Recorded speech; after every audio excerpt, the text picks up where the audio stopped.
Dalam arus perubahan yang tiada henti, alam semesta menjadi saksi akan perjuangan kita menjaga keseimbangan antara pembangunan dan kelestarian. Ditjen Planologi Kehutanan dan Tata Lingkungan mengemban tanggung jawab besar, memastikan bahwa setiap langkah menuju pertumbuhan ekonomi yang berkeadilan tak pernah mengorbankan harmoni dengan alam. Melalui percepatan pemantapan kawasan hutan, pembangunan dan alam bisa bersatu dalam simfoni yang harmonis untuk mewujudkan Indonesia yang berkembang dengan bijak dan berkelanjutan.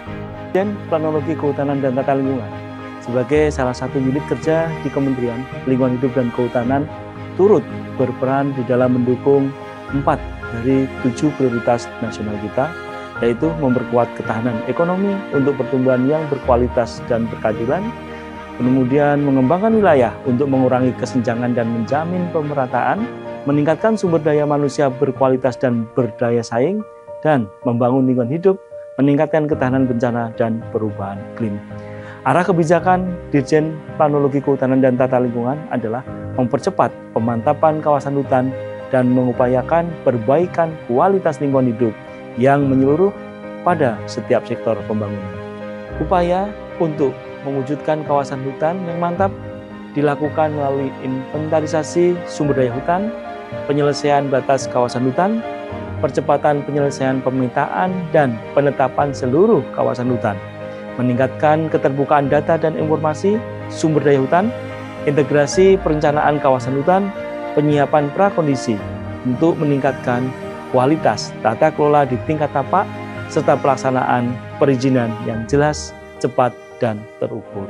Penetapan kawasan hutan merupakan kondisi pemungkin, enabling condition, yang paling utama bagi segala aktivitas, kegiatan, berusaha, atau non-berusaha di dalam kawasan hutan.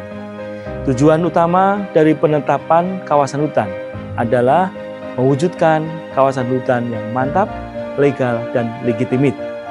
Kawasan hutan yang memiliki status yang jelas, tegas, serta keberadaannya mendapat pengakuan dari masyarakat dan seluruh pihak. Kemudian serta bebas dari hak-hak pihak ketiga. Penetapan kawasan hutan merupakan hal penting yang harus diselesaikan untuk dapat mendukung seluruh pembangunan nasional.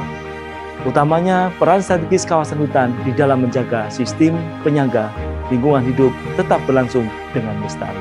Pada tahun 2023, kami telah menyelesaikan legalitas 100% dari luas panjang ratusan ribu kilometer kawasan hutan melalui penataan batas kawasan hutan dan selanjutnya penetapan kawasan hutan, sehingga jelas batas yang antara hutan negara dan hutan yang tidak dimiliki negara atau yang dimiliki masyarakat.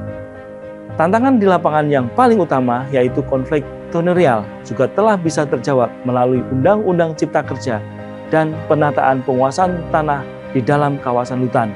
Hal ini sebenarnya juga telah bersesuaian dengan program Presiden di tahun 2018, Tanah Objek Reforma Agraria atau yang kita kenal dengan TORA, di mana masyarakat bisa mendapat aset kelola sekaligus dan atau akses kelola. Kini, semua pihak bisa turut serta memajukan ekonominya sekaligus melestarikan lingkungan hidup dan hutan dengan cara yang legal. Dengan mengacu pada amanat Undang-Undang Cipta Kerja, Ditjen PKTL memfasilitasi legalisasi pengelolaan lahan melalui program reforma agraria, yaitu TORA dan perhutanan sosial yang memberikan sarana kepada masyarakat lokal untuk mendapatkan aset kelola dan akses kelola kawasan hutan secara sah. Ditjen PKTL terus mendukung pembangunan nasional dengan penyediaan ruang kawasan hutan antara lain untuk infrastruktur, migas, ketenaga listrikan, dan pertambangan melalui persetujuan penggunaan kawasan hutan, sehingga memberikan kepastian berusaha bagi sektor di luar kegiatan kehutanan. Selain itu, terus dilakukan perbaikan tata kelola penata usahaan PNBP PKH, di mana penerimaan negara dari PNBP PKH menjadi salah satu PNBP SDA dominan di KLHK. Periode tahun 2014 sampai dengan 2024 terus mengalami peningkatan yang signifikan dengan total penerimaan PNBP PKH periode 2014-2024 mencapai 20,58 triliun rupiah.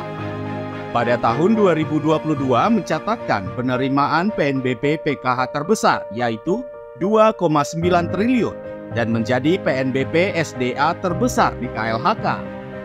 Dan di tahun 2024, target penerimaan PNBP PKH diproyeksikan dapat mencapai 3 triliun rupiah. Di samping itu, tugas dan tanggung jawab lainnya yang tidak kalah pentingnya adalah penataan lingkungan yang berkelanjutan. Dilakukan melalui peningkatan kualitas lingkungan yang menyeluruh di setiap sektor pembangunan dan di daerah, serta penguatan instrumen pengelolaan lingkungan hidup. Hal utama yang telah dan terus dilakukan antara lain penetapan indikasi daya dukung daya tampung lingkungan hidup, penyusunan dan penetapan rencana, perlindungan dan pengelolaan lingkungan hidup, serta pencegahan pencemaran dan kerusakan lingkungan hidup. Dilakukan melalui instrumen kajian lingkungan hidup strategis, analisa mengenai dampak lingkungan hidup, usaha kelola lingkungan dan usaha pemantauan lingkungan, izin lingkungan dan penilaian audit lingkungan hidup. Termasuk keberhasilan Kementerian Lingkungan Hidup dan Kehutanan di dalam menekan angka deforestasi merupakan salah satu upaya di dalam mendukung pengendalian perubahan iklim. Diawali dengan pembangunan sistem monitoring hutan nasional atau yang kita sebut dengan Simontana, KLHK telah coba menyajikan hasil inventarisasi hutan nasional secara efektif melalui pemantauan kondisi penutupan hutan yang dipetakan dari penafsiran cita satelit dan ground check secara kontinu serta segala data dan informasi pendukungnya. Sistem monitoring hutan atau Simontana adalah platform digital yang dikelola oleh Ditjen PKTL untuk memantau kondisi hutan secara real time dan terintegrasi. Simontana meningkatkan transparansi dalam pengelolaan hutan dengan menyediakan akses informasi bagi pemerintah, masyarakat, dan pemangku kepentingan, juga mendukung pengambilan keputusan berbasis data yang akurat dalam upaya konservasi, reboisasi, dan mitigasi perubahan iklim. Hal ini membuat kita bisa membangun suatu kebijakan satu peta di dalam bentuk kegiatan yang nyata. Salah satu hasilnya yaitu Sistem Informasi Geospasial atau SIGAP KLHK yang menjadikan acuan untuk negara kita bahkan dunia internasional di dalam pelaksanaan pembangunan kehutanan. Lewat pemaparan kami baru-baru ini di Integration Geospatial Information Framework di United Nations, KLHK telah mengeluarkan kebijakan di dalam pengendalian deforestasi melalui penghentian pemberian izin baru dan penyempurnaan tata kelola hutan alam primer dan lahan gambut yang dilakukan secara berkala. Deforestasi kemudian turun dari angka 1,9 juta hektar pada tahun 2015 menjadi di kisaran angka 100-an ribu mulai di tahun 2020 dan terus menurun sampai tahun 2024. Untuk mendukung pencapaian target nationally determined contribution, Ibu Menteri telah memberikan kepercayaan kepada Direktorat Jenderal Planologi Kehutanan dan Tata Lingkungan untuk membangun program Indonesia Voluntary 2030. Dengan menggabungkan rencana pengurangan emisi rumah kaca yang diperjanjikan dan rencana pembangunan strategis kehutanan yang berbasis spasial, kita berhasil membangun program ini. Dengan melalui program ini, kita tahu persis lokasi kegiatan, jenis kegiatan, volume dan penanggung jawab kegiatan dalam pencapaian target Voluntary 2030 pada tataran pusat hingga di tingkat tapak. Undang-Undang Nomor 32 Tahun 2009 tentang Perlindungan dan Pengelolaan Lingkungan Hidup, Undang-Undang Cipta Kerja dan Peraturan Pemerintah Nomor 22 Tahun 2021 tentang penyelenggaraan perlindungan dan pengelolaan hidup telah mengamanatkan pembangunan sistem informasi lingkungan hidup sebagai tulang punggung atau backbone proses persetujuan lingkungan yang merupakan salah satu prasyarat dasar di dalam pemenuhan perizinan berusaha. Persoalan lingkungan ini demikian kompleks sehingga keberadaan sistem informasi yang cukup mumpuni dimintakan untuk itu. Pembangunan sistem informasi dokumen lingkungan hidup tersebut merupakan transformasi digital dari proses persoalan lingkungan hidup yang cukup kompleks sebagai bentuk fasilitasi dan kemudahan bagi pemrakasa, baik itu pelaku, pengusaha maupun pemerintah di dalam proses persetujuan lingkungan. Untuk mendukung semua itu, Direktorat Jenderal Teknologi Kehutanan dan Tata Lingkungan telah melakukan upaya peningkatan pelayanan dengan melakukan pengembangan sistem informasi penilaian dokumen lingkungan hidup melalui platform AMDAL.net. AMDAL.net merupakan suatu inovasi di bidang layanan persetujuan lingkungan yang bertujuan untuk memberikan kemudahan serta kepastian bagi masyarakat, pelaku usaha, dan pemerintah dalam proses persetujuan lingkungan, sehingga bisa berjalan dengan cepat, efektif, efisien, dan transparan. Kemudian akses layanan yang dapat jangkau hingga tingkat kabupaten juga telah menjadikan fungsi AMDAL.net sebagai kontrol dalam kegiatan pengelolaan lingkungan hidup, sehingga berjalan secara tepat dan selaras dengan kebijakan pemerintah.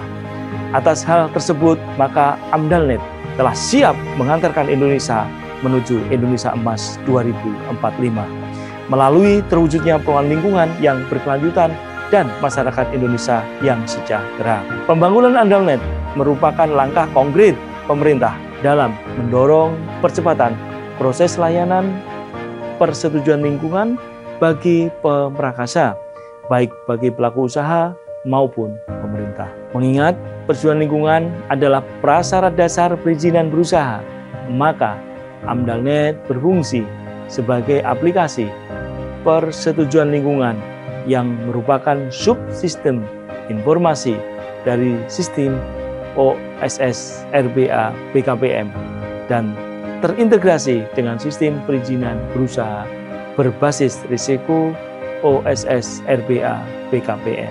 Proses integrasi AMDAL.net OSS RBA BKPM untuk kegiatan risiko menengah tinggi dan tinggi melalui hub OSS KLHK telah berhasil kita lakukan dengan sangat baik. Dengan kebijakan-kebijakan yang kita terapkan, maka keberadaan hutan untuk mendukung lingkungan hidup yang lestari dan juga memberikan kontribusi ekonomi kepada negara dan tentunya masyarakat. Pada akhirnya, Direktorat Jenderal Teknologi Kehutanan dan Tata Lingkungan telah berkontribusi secara nyata di dalam menciptakan suatu sistem perencanaan kehutanan dan lingkungan hidup yang terintegrasi, yang lestari menuju masa depan Indonesia yang lebih cerah. Dengan kebijakan yang terukur dan partisipatif, Ditjen PKTL mengukuhkan hutan sebagai jantung kehidupan. Setiap batas hutan yang kami tetapkan adalah komitmen untuk melestarikan warisan alam demi generasi yang akan datang. Di tengah gelombang perubahan yang menerpa, kami berdiri teguh dengan dedikasi tak berujung. Merajut impian akan lingkungan yang seimbang. Sebuah negeri di mana alam dan manusia berpelukan. Dan di mana setiap nafas kehidupan membawa harapan baru untuk Indonesia yang lebih cerah dan lestari. Jaga kesinambungan kerja-kerja yang berhasil. Jaga lingkungan hidup kita. Jaga masa depan Indonesia. Jaya senantiasa, Nusantara tercinta.